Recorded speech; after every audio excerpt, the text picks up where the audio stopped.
dude. Thanks for having me in, man. Of course, man. This place is beautiful. Thank you very much. Beautiful place. I knew it was going to be before I even came in. Yeah. I know you got good style, Thanks, man. Yeah, I like to think so. Yeah. You're a music guy. I think the first time I met you was at Huss. Yeah. You were at Huss for quite a while, right? Yeah, I opened the Uptown Tap Room in 2017 and worked there until May of 2022. So 5 years, almost to the date. Hell yeah, dude. Yeah. That's awesome. And what a great company to start with, right? To go with, yeah. Great company, great culture, great owners. Yeah. Learned a lot. I was ready to take a step out on my own. Hell yeah, dude. Well, hey, cheers to that, man. Yeah, cheers. Mike, thanks for joining, man. Of course. So, introduce yourself and let us know where we're at. I mean, people can see in the background this amazing logo that your friend just painted yesterday. Last night, we were here till midnight. Dude, that's awesome, man. Yeah. That is awesome. So, what is your name? My name is Mike Chapman. This is Dynamite Beer Company up in Cave Creek, Arizona. Heck yeah. Excited to be up here. I always like to say, I want to be the best place to grab a beer north of the 101. Yeah. I know it's a competition with Simple Machine and those guys over there, but I think we're the furthest, one of the furthest beer-focused like tap rooms in the up north here. So yeah. It's few and far between up this way, right? For sure. And what a shame, right? What a beautiful kind of part of the city this is, right? I mean, if you consider part of the city, right? The metro area, I guess you could say. I like to consider us like the outskirts. Yeah. Like I always tell people I live on the outskirts of town. For sure. You know? Yeah. Where Johnny Cash was, right? Yeah, Johnny exactly. Yeah. But that's kind of what Dynamite Beer Company's about. That's what the branding's about. It's about kind of that freedom, outlaw kind of lifestyle. Yeah. That's one of the reasons I decided to go out on my own is I wanted more personal freedom in my life. Yeah. Dude, nothing creates freedom like a stick of dynamite, right? Yeah, right. Dude, I love it now that you say it that way too. Like it does feel, that's very, I quit playing when I moved out here, I'm like, video games take up too much of my time, so I had to sell my Xbox. This was like in 2007. It was just around the time that like Red Dead Revolver came out. I'm like, dude, this is the game I always dreamed of, right?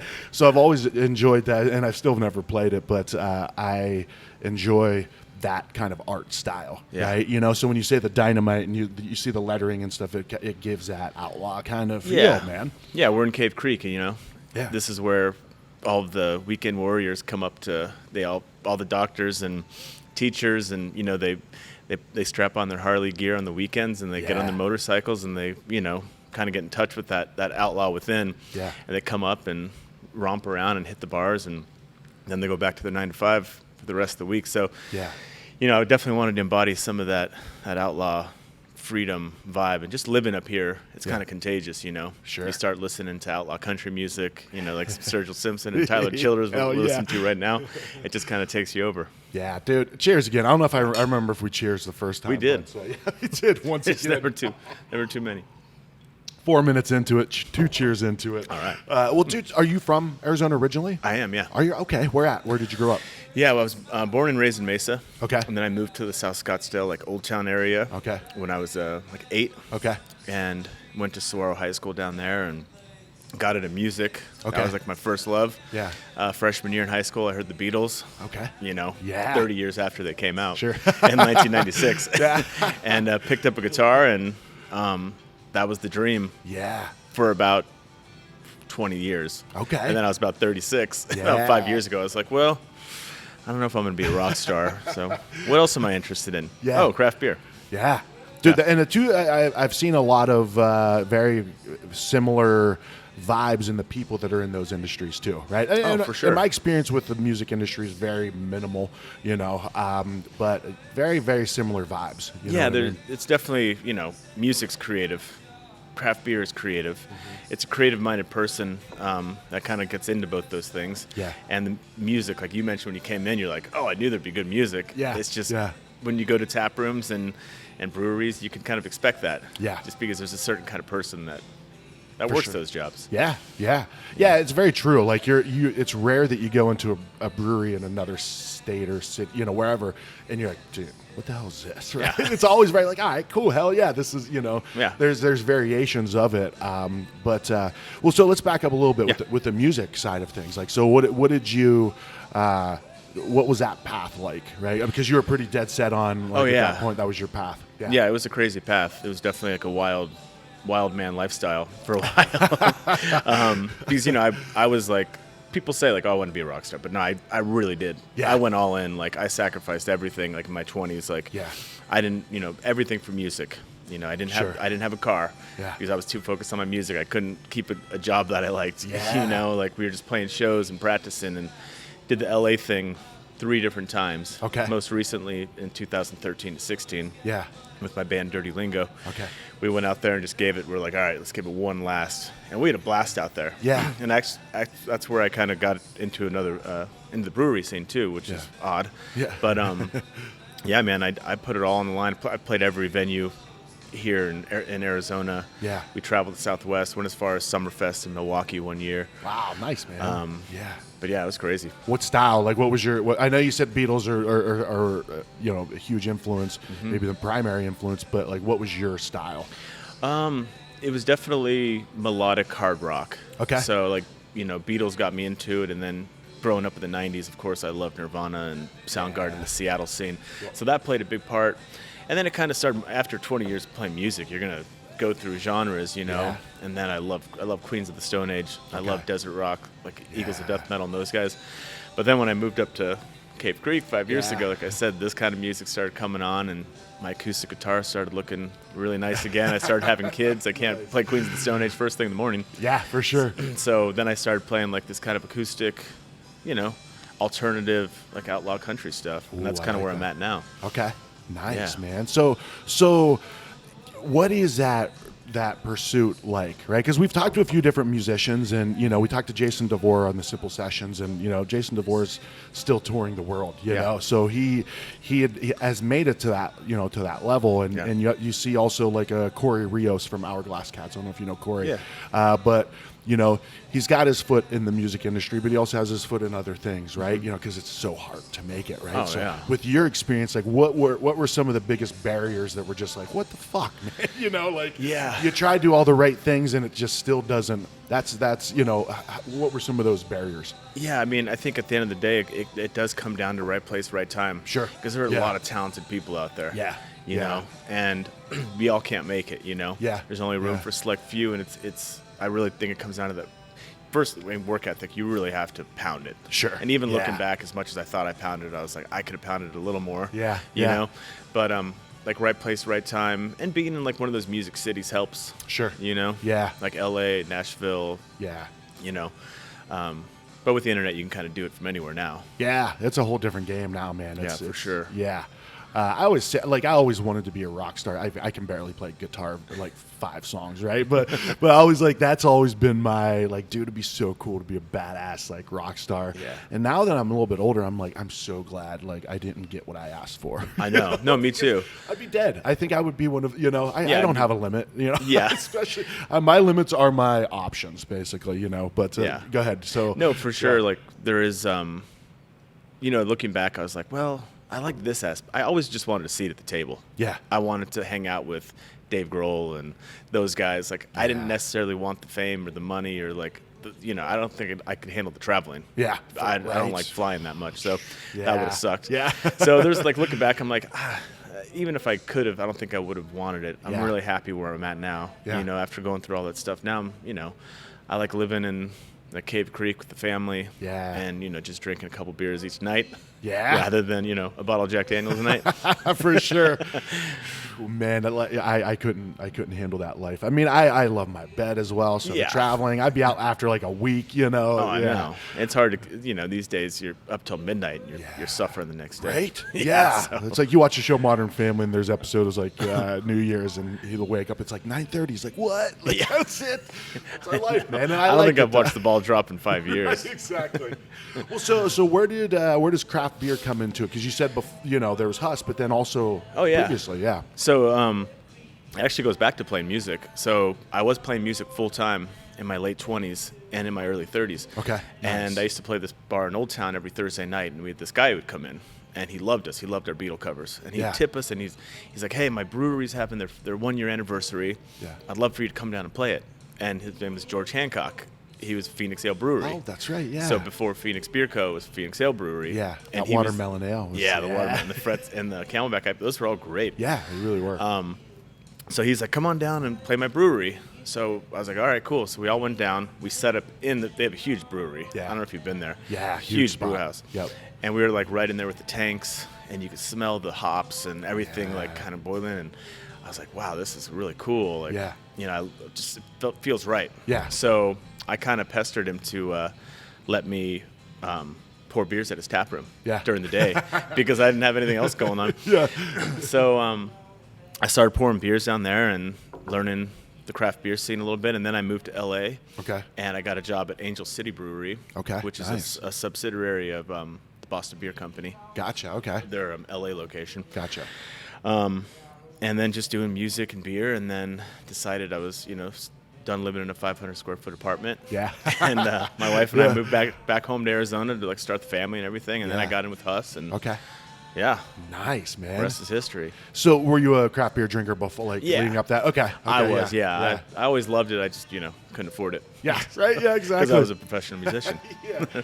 So George's invitation was kind of like, dude, this is the foot in the, It all goes back to George, Yeah, Him yeah. let me in Yeah. to that brewery with, I was a line cook for years, so I had like, I had some good hustle and Yeah. some experience, but it all goes back to that. Yeah, dude, that's badass. And now, like for listeners, that's now Phoenix Beer Co. Yep. Right, the facility, and his son, I think, is kind of part of the mix or was part of the mix. He was, yeah. Yeah. But yeah, kind of did a whole revamp. I like that they kind of kept that that timestamp on the brand. Yeah. Because George passed away a few years ago. Yeah. Right, and it was a legendary, iconic Arizona, like Phoenix brand. You know what I mean? So He goes back to Pyramid. Oh, really? He owned Pyramid. he owned a Pyramid. He owned Pyramid, yeah. No shit. And then he sold it, and then Like Pyramid that we're thinking, like the the big one out nice. of Seattle or Yeah. Washington, yeah. That's awesome. Yeah, and speaking of which, that was probably one of the first craft beers I had. That Pyramid Hefeweizen was like awesome. That was everywhere too. That was everywhere. Yeah. So okay, so you go. What'd you do with Huss? Like So then when I moved back from LA, I worked a couple odd jobs here and there with some local beer bars. And then Huss, I found out they were opening a tap room. I read about them. I did my research. They seemed like a great company. I just came from Boston Beer Company, which is amazing culture. Yeah. Man, yeah. like they. came from working there. Yeah. Okay. Yeah. Working there, and they Oh, would, at the Angel City. Okay. at I see Angel what you're City, saying. yeah. So they would fly us to Boston. They would do these annual meetups. Like you're talking like 1,000 people, like all of their sales reps, and they would rent out wings of Fenway Park, and they would just like. That's company culture, right? That's company culture, that's badass. especially when you have some money. Yeah. So I didn't want to leave Angel City, but I was just done with LA. Okay. And I found Huss, and they seemed like such a great fit, especially where I was at in my life too. And it was cool running a smaller location because Angel City was 15,000 square feet. Okay. We had 500 people in there on the weekends at any given time, so it was crazy in downtown LA, which is nuts. There's not a slow time, right? No. Not a downtime. Yeah. So what is that compared to, just for my own reference, like what is that compared to Huss Uptown? What, Angel City? Yeah, like square footage wise. Uptown's 2,000 square feet. Okay. It's the same as this. Yeah, and gotcha. Then Angel City's 15. We had a beer hall, we had the brewery, we had the main tap room, we had a mezzanine that fit another 50 people. It was just badass. It was awesome. In the Arts District. Okay. Great place. Yeah. But yeah, then I got the job with Huss, and I learned a lot. And then at Angel City, I didn't have to deal with food, so then food came back in with Huss, and I learned how to kind of manage that and work with that. And Yeah. Which is always easy, right? yeah, but I was the sole manager there for years. I was teasing. Food's not easy, right? Well, no, it's not. I You played that off really well. By the way, I'm though, hiring man. right now for cooks. Yes, yeah. But and not to interrupt that, but that's the Huss menu. I think it's expanded, but I remember it being very small, very limited. Which was I like that. I thought that was great. Yeah. Yeah. So the way you played that off, maybe you managed. This is the guy to talk to if you're looking for restaurant guidance. Yeah, it's easy. So anyway, so go ahead with Huss. So then Huss was. I've never been part of something from from the ground up. Yeah. Like I built all the chairs and tables in that place leading up to our grand opening, and then got us through those first 3 years by myself as the only manager there. Yeah. And then COVID hit, and that was a crazy fiasco to get through. Yeah. Yeah.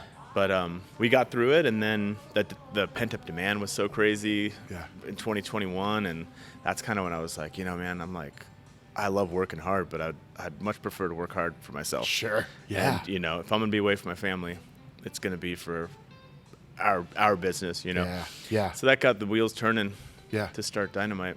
So, well, and also, I mean, from where you live to Huss Uptown, that's a little bit of a hike. The 40-minute commute after 5 years was getting to me. For sure. Even though I love podcasts. Yeah, right. I love long-form conversations. Yeah.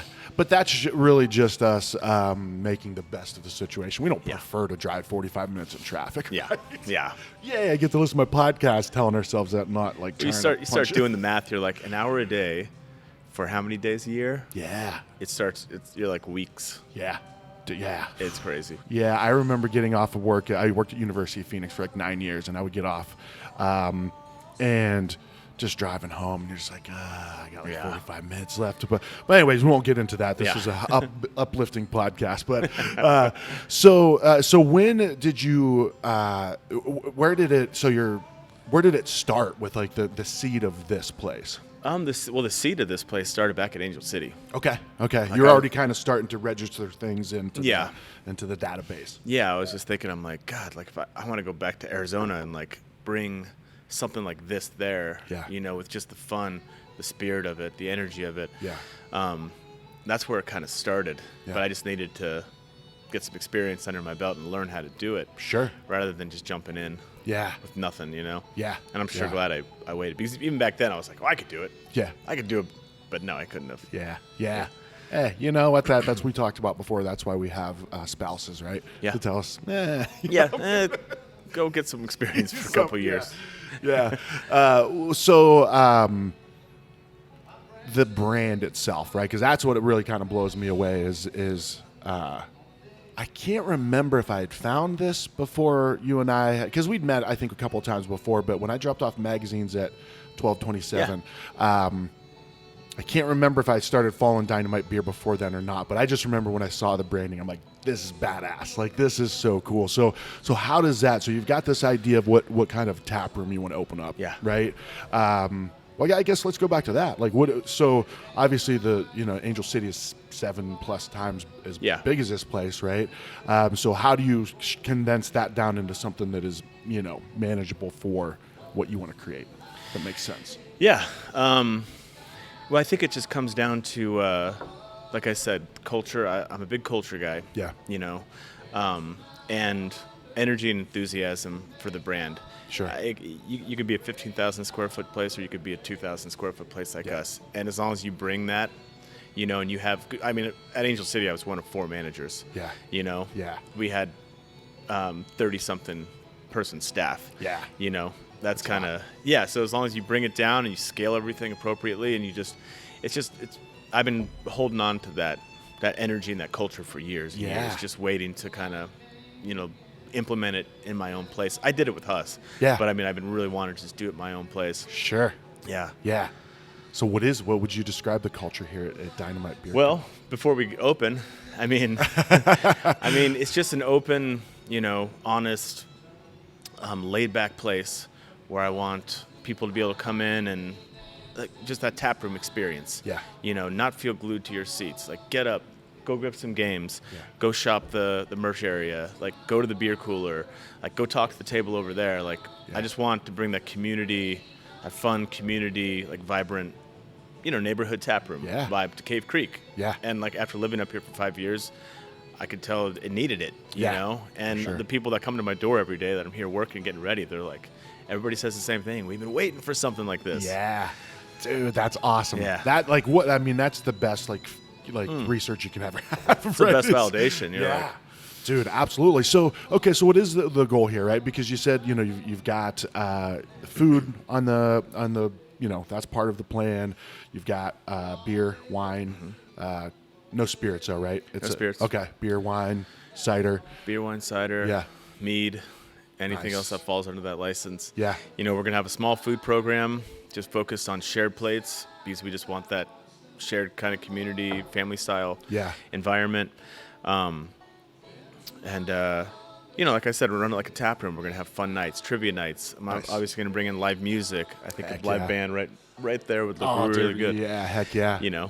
And I'm probably going to play my own place. Yeah. Yeah. You should, dude, right? Yeah. Well, people ask me at first, like, so you're going to play your own bars? Like, no, Yeah. no way. But now I'm like, well, why wouldn't I? Yeah, right? Yeah. Why wouldn't I? For sure. I mean, this is, dude. I mean, that's like everything's coming to fruition. Yeah. Like I'm playing music at my own tap room. Yeah. Like, that's kind of cool. That's real badass, man. Yeah. I'm a little jealous. And we can do whatever we want here. Like that's my drummer asked me. He's like, hey, can we practice here? And I was like, well, we could. We're gonna open at 11. So if you want to get in here at 11, and I was like, and we started just talking. You know how band guys do. You kind of go off in your own world. We're like, what if we did a live practice? Where we were just live, just working out songs, and like the crowd was kind of just watching that, almost like a documentary, Yeah. And we work out songs together, and we ask people like what parts they're liking, and I don't know. It's kind of a silly idea, but you can do whatever you want because it's my place. Exactly. Know what I mean? Yeah. Well, dude, I think something like that is, and it's one of those advantages of being 2,000 square feet compared to 15,000, right? Is you can mark that as an event, right? Yeah. Because surprising somebody like that might, be kind of a far off idea, right? But to have that as a strategic, deliberate event, that's badass, dude. Yeah. People will travel for that. You know what I mean? To that see could be this. cool. Yeah. Something else I've always wanted to do that I'll probably eventually do here is I've always wanted to cover Nirvana Unplugged from start to finish. To my number one album of all time. Really? Yeah, absolutely. Yeah. That's one of the albums that got me into music. Yeah. My best friend bought me the cassette for my birthday in like 1994. Yeah. And ever since then, I've always wanted to cover the whole album. Yeah. From start to finish. But that's something I can do here. Yeah. I don't have to call like a venue and be like, pitch the idea. Yeah. And I don't know. I don't know if enough people are going to like it. I'm like, well, I'll just do it. I just thought of and in my mind, I love that. In my mind, I just thought of a commercial for that as well, right? You calling, hey, I'd love to play Dynamite Beer Company. Your wife, right? In a different cut screen. I don't know. Like, you know what? I'm coming and playing anyways, and then it shows you guys are sitting like 2 feet apart. See, dude, I get wild ideas too. So keep them coming, man. Yeah, right. I dig it. All right. So, how did you find this location itself? Well, we lived right down the street. Okay. And this used to be a coffee shop. What was it? It was called Saddle Creek. Maybe I don't know if It I've looks been. totally different. Okay. Like, Yeah, you wouldn't yeah. recognize it. And, we were coming here, for coffee and stuff for a couple years before we even decided to do it. Yeah.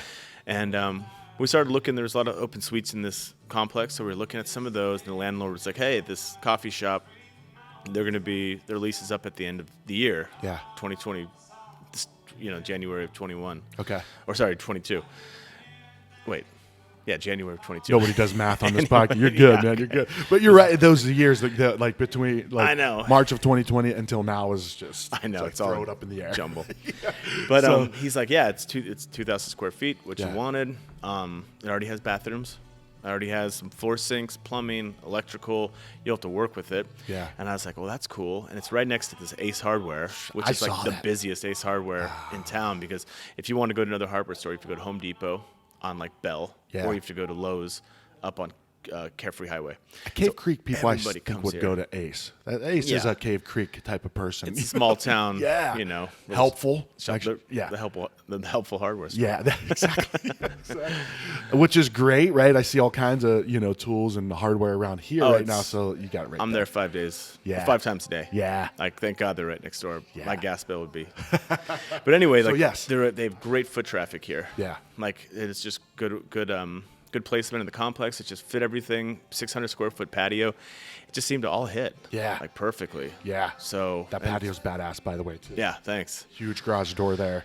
20-foot garage door. Dang, that's one of the biggest ones I've seen. Yeah. You don't see them that big very often. And yeah, they're like, oh, this is really oversized. Yeah. I was like, well, Dynamite Beer, everything's like, Thank you. seems a little bigger, a little heavier. Like even those beer lists, those things are 10 pounds a piece. I was going to say, man, are they magnetic or are they bolted in? No, or? so it's like this hickory wood, Yeah. same as the tables. Okay. And then it's a steel plate on top of that. Oh, gotcha. Okay. And then there's little holes where you just slide them in and off. Ah, dude, nice, man. I like that. And I had this all the steel and wood custom made by local local guys. Nice. Yeah. It's all hickory, you said? Yeah, all the wood's hickory. Dang, that's Yeah. that's beautiful, man. It's a light color, kind of contrast to the to the black on the Yeah. back. That's exactly what I wanted. I wanted like black and like, natural elements like the cinder block and the cement, but then like really nice blonde wood. Yeah. To kind of lighten the place up a little bit. I dig it, man. I dig it. All right, so the neighborhood's excited. Ace Hardware's excited. They're really The excited. people coming in and out. Yeah. So this is something that people wanted, right? And this is the or the type of place you were looking for. So you nail that down, right? And then it's kind of like one of those things where it's like, okay, now the work starts, right? Oh, yeah. And that was a journey. Yeah, I'm sure. You know what? Before we get into that, I want to pause this because of my camera. All right, so where do you even start, right? I mean, I guess a blueprint. Well, yeah, even before that, you need money to get the blueprint. Yeah, that's true. So, yeah, we basically, like I was telling you before we started recording, was my wife was like, yeah, I'm not getting involved until, I see you're serious. Yeah. So one day. So this was just like everything was on your shoulders at this point. Yeah. Yeah. Yeah. Yeah. And one day something happened, at work or something. And it was just after the crazy. It was February of 2021. Okay. So it was just like everybody was Still just at like, a boiling what is that? point. Yeah. And I just said, "Am I allowed to curse? Am I allowed to curse on this show?" Oh yeah. I said, for "Fuck sure. it." I said, "Fuck this shit." So I started writing a business plan. Yeah. I Googled how to write a business plan. Wow, nice. I started writing. I wrote a 7-page business plan. Yeah. I gave it to my wife. It sucked. It was just Should, It was right? just it was just my dream, my thoughts, and everything on paper. Yeah. And she's like, "Okay, I can tell you're serious. Like, Yeah. let's do this." So then she made you prove it, man. She did. That's She did. awesome. And then I wrote a real one. We wrote it together. It took us months. Okay. We wrote a 55-page business plan with projections going out 3 years. Yeah. Like everything dialed in, like super legit. Yeah. And we started shopping around to SBA banks. Yeah. And we got turned down. Finally, there was a bank that kind of believed in us. Yeah. And they put us through the ringer. I'm talking like, crazy stuff. Sure. Yeah. That went on for another 6 months. We didn't know if we were going to get it. They needed this. They kept throwing new curveballs at us. We kept hitting. Updated documents. I need Updated this, documents. this, We need and- this. You yeah. need proof of this. You need, this much collateral. We happened to sell our house at Okay. the beginning of 2021, not Yeah. to capitalize on the market. It was Yeah. right before. So we made a little money on that.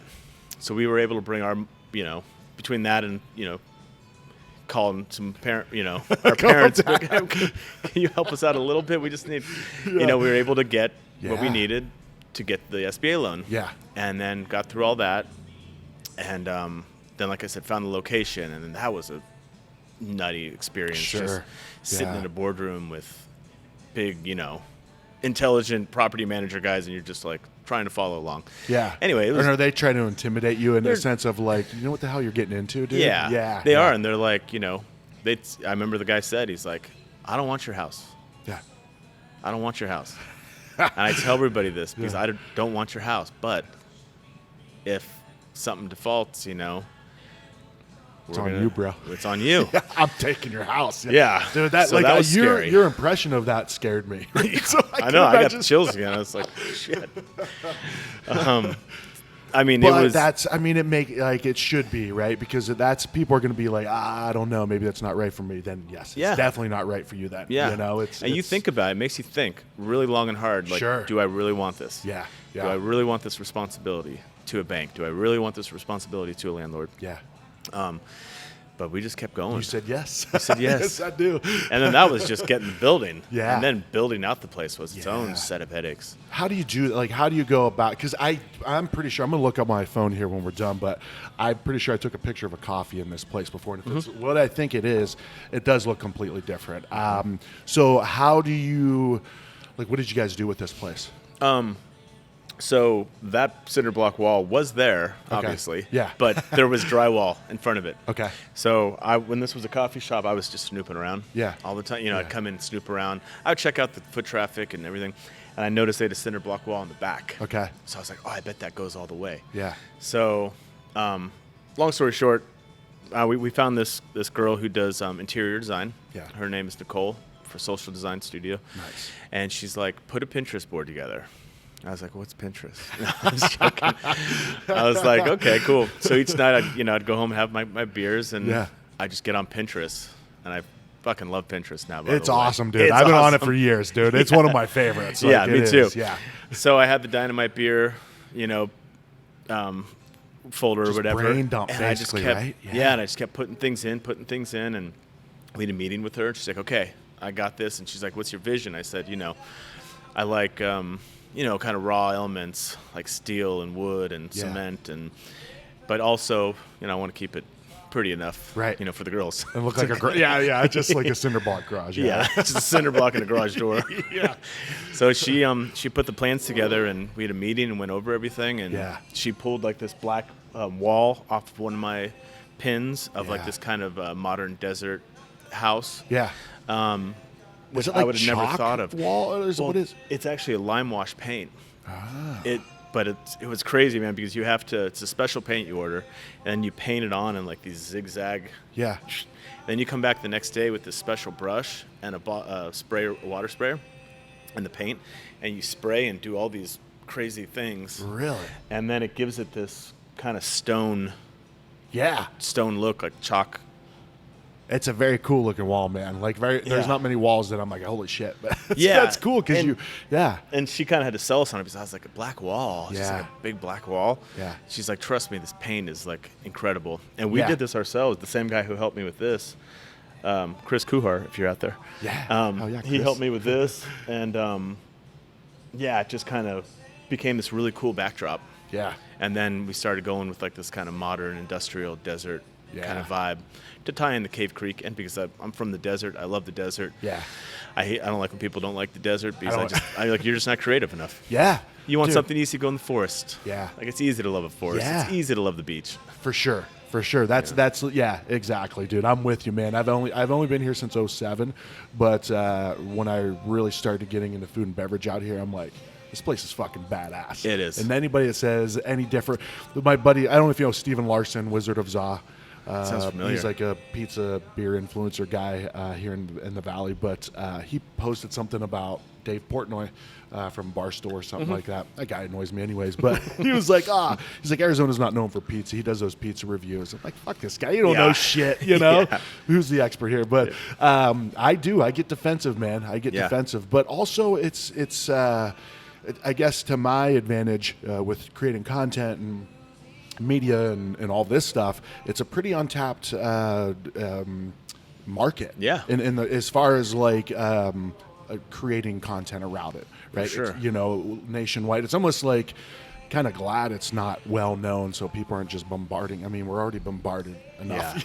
Yeah, so, for sure. So it's that the disrespect actually equals a pretty decent thing where it's not, Yeah. So I think you know what I'm saying. Yeah, that was totally. a long, drawn-out way of saying it. But I got you. So one thing I noticed too, I didn't notice this at first, is like the design, the tile on the bar, very cowboy, right? I think like Louis Lamar style or something. It's got that, like that native, kind of West. Yep. I think the tile was called New West. Okay. But yeah, it's kind of the Native American cowboy. Yeah. We didn't want to go overboard, and be like a cowboy spot, but like my Elvis. I'm a huge Elvis fan. Okay, yeah. And that's from a West. Andy Warhol actually shot that, and it's Elvis with the gun, dressed like a cowboy, kind of like a cheesy movie cowboy. I really wanted that in here. That's gonna go back there. But yeah, we wanted a touch of that West. Where, like I said, we're in Cave Creek. Yeah. I'm from the desert. I love the desert, and we just wanted this place to have that feel. Nailed it, man. Without being, kitschy. Yeah. No, I think you're doing a great job with it, man. Thanks, I can't man. wait to see the finished product next week. Depending on when you're listening to it, last week or the week before or something, but I'm going to try to get this thing out in time to promote the opening of this place, Cool. man. How do you start, how do you even go about starting who do we choose to have on tap? Who do we choose to have? Because you've got a big cooler. Yeah. But you don't have an infinite cooler. Yeah. You know what I mean? So Yeah. how do you go about? It was actually harder than I thought. Yeah. Oh, these guys are going to come in real quick. Is that Oh, cool? Yeah, absolutely, man. I can pause it real quick. So we just had some gentlemen come in, the guys who actually did your tables. Yeah. And did the wood part of your menu. Yeah. And now what are they doing? They're coming here to Yeah, they're just cutting a little piece for that little pony wall over there. Nice, pony wall. We have some extra wood, yeah. Dude, that's a good name. That's a beer name right there. Who are these guys? Where are they from? This is a Canary Workshop, yeah. Canary Workshop? Yeah. Workshop, okay. They're right down the 30 seconds down the road on Yeah. Dynamite. Nice. Right here. Hell yeah, local guys. Local guys, man. Are they working for free beer in the Yeah. future? Yeah. Well, so like you were saying, like you've had a lot of people that have helped to kind of put this into place, and I think that's, I don't know about you, but as being a creative, that's hard for me to let go sometimes. Like, you know what, I think I'll do the tables, Yeah. I think I'll do this. I won't be the best, but at least, but you're outsourcing to people who know what the hell they're doing. I had to learn. That was a learning experience. Sure. I actually was just talking to my wife about that last week, like trying to understand my new role. I've Yeah. never been an owner. Yeah. And like I am a visionary. Like one thing I have is just a lot of ideas. Yeah. Like too many sometimes. I get it, man. And that's For where my sure. wife comes in, where she just kind of keeps me grounded, keeps Yeah. me focused. But yeah, I've made some calls in this process, some unilateral calls that were the wrong call, Yeah. and it cost me a couple grand. Sure. Yeah. And I'm like, oh, that looks like shit. Like, we got to pull that. I got to redo it. I'll take a picture real quick before we destroy it. Just to show people. Yeah. But no, that's part of the learning experience is Yeah. like you hire these people, these guys are woodworkers. Yeah. I hired steel workers, interior designer, like, my wife, it's like, give them a direction, an idea, and then step back. For sure. Stay out of their way. Yep. Yeah. Because that's where it gets messy and that's where mistakes happen. Like, if sure. you hire these people, you trust these artisans, like, let them do it. Yeah.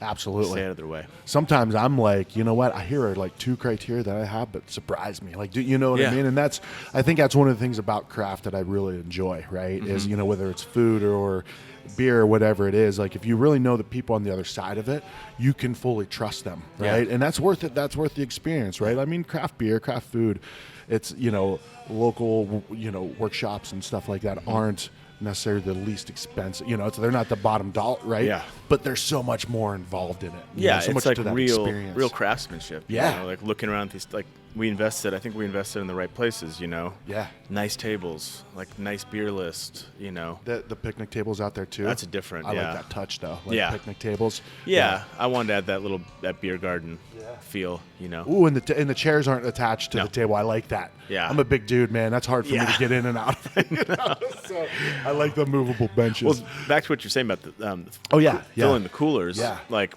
I actually thought that would be like the fun and easy part. Yeah, But it yeah. became really hard. Okay. Just because, I want to taste everything that goes in my cooler. I want to Sure. make sure I like it. Yeah. But I've been so busy, I can't just sit around tasting beer. Yeah. Even when I get home at night, it's like I only have I have to get the kids down, and then I have 2 hours before I need to get to bed, or I'm gonna feel like shit tomorrow. Because you got to get up the next day anyway. Because I got to get up. Here. Yeah. Yeah. So I actually I did all the drafts, and probably so for people who can't see, I have 5 cooler doors. I was able to fill 2 of them. Okay. And then I had 3 more to fill. Yeah. And I think it was maybe Friday or Saturday. I emailed 5 distributors. I said, pick out your 5 favorite varieties. Yeah. Like things that I've missed in the order that you think I should have. Yeah. And give me 2 cases of each. Yeah. So that's another thing where it's like I could sit there and micromanage and cherry pick each variety, but then it's Sure. like, these people work in the beer industry. Yeah. I'm swamped. Yeah. I needed some help. For sure. I'm not ashamed to be like, hey, help me out. You Yeah. pick out your favorites. For sure. Yep. Yep. So I just did that because I couldn't just sit around trying to fill the cooler. I'm in crunch time, Yeah. Dude, well, it's one of those things where you might think it like you said, you thought it was going to be kind of easy, right? You're able to, dude, you got the eyes of an owner right now. Yeah, I know this guy's walking in right here. Coming in too. He's going to check it out. We could pause it for a second. How you doing? I'm hoping next week. Yeah. Yeah, thanks. Another excited local creaker. Creaker. That's a good one. Dude, I'm thinking lots of beer names for you because so I don't want to jump ahead of us too much, but there's a bigger vision. I say bigger, not that this isn't a big enough vision, but there's a dynamic to this, right? Yeah, for sure. It's a beer company, right? It's Yeah. Dynamite Beer Company, which Yep. means You guys have a plan to? Well, yeah, I make would some love. beers? That's the plan. Yeah. It can be looked at both ways, and I already have answers for it because I know people are going to think we're a brewery because of the name. But my response is, well, we're a company that sells beer on Dynamite Road. Yeah. Like, come on, dude. Exactly. It was kind of a no-brainer name. Right. Well, look at all the people it's drawn in, right? You know, people are going to split hairs and be like, you know. But the, you know, if anybody knows how much it costs to open a brewery, they would know. Yeah. You know, this was a fraction of the cost. Yeah. I think it's a good step. It's a big step. Sure. In that direction. And yeah, I would eventually like to make Dynamite Beer Company into a brewery. Yeah.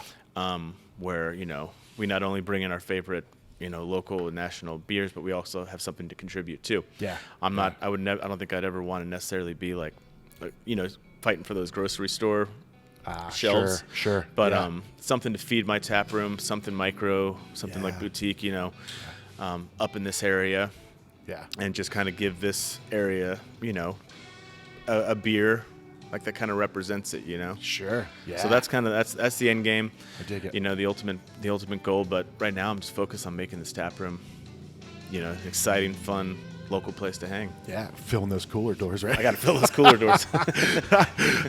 If you could see them now, it's a little bit bare, but no, it's well, we were saying that before that gentleman came up, but like you're right, you have this like fantasy list of, dude, when I open my own tap room, here's what I'm gonna have. Yeah. And then you get through it and you're like, shit. Now what? That's only 2/5 of it. It's only 2/5 of it. Shit.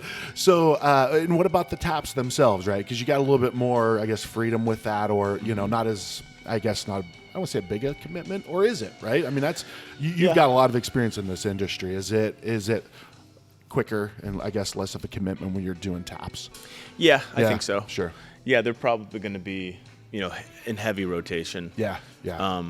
Until I'll probably find a couple that I like, or you know, work with. I've already talked to Tyler over at Katsuni. Nice. Hell yeah. And he actually lives in the neighborhood. Okay. He hit me up when I first hung up Yeah. my sign. Yeah. You know, coming soon. He's like, "Hey man, I live down the street. Like, this is gonna be my new watering hole. I'm so Yeah. excited." And he's like, "Let's talk about, you know, working, like doing like a collaborative beer." Yeah. So I think that's like the next step after getting up and running, is start working with these local guys, local breweries, for some you know, some little collaborations. Yeah.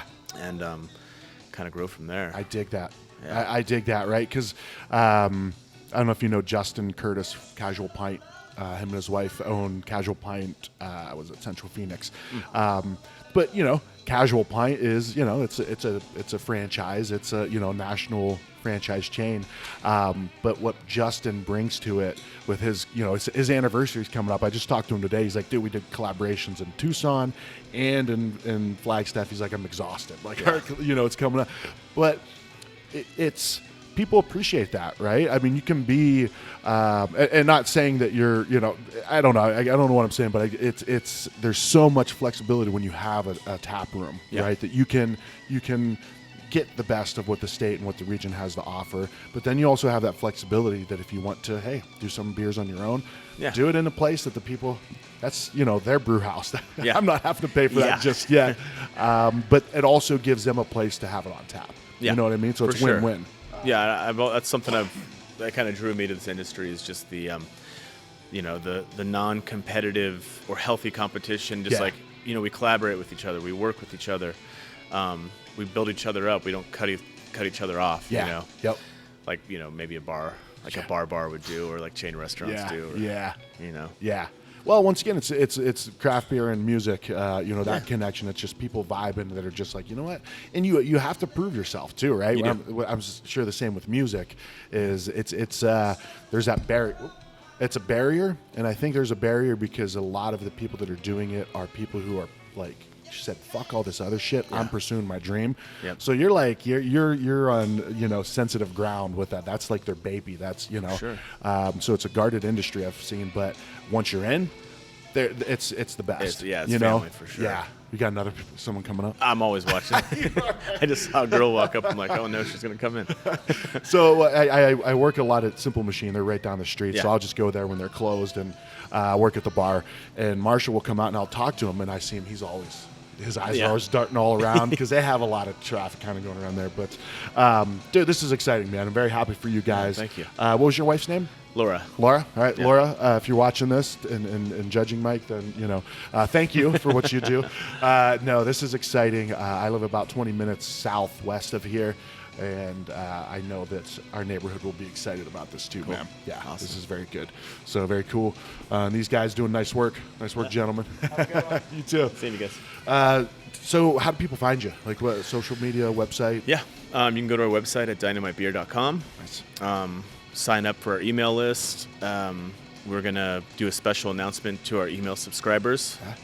For our opening. I'm one of those. All right. We're going to let you guys know first. Okay. And then we're going to announce it the next day or the day after for social media. Yeah. So you'll get kind of like a first, inside VIP access to the soft opening. Yeah. Or you can go to Instagram. Okay. At Dynamite Beer. Yeah. Yeah. Or on Facebook too. Dude, nobody had Dynamite Beer. That's a great one. Well, Wow. somebody did. Oh. Well, they didn't have it on social media. Okay. But Okay. somebody had the domain, dynamitebeer.com. Yeah.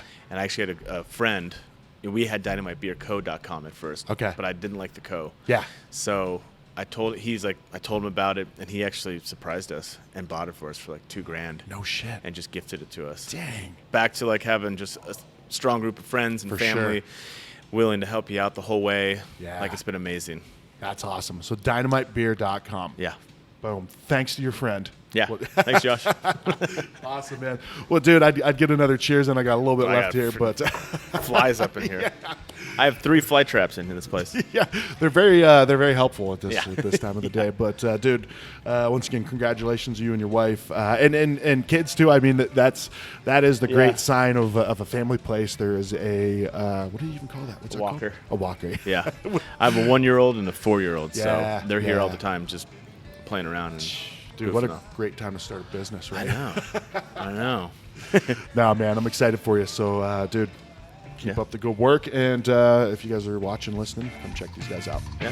Thanks for coming. Awesome, buddy.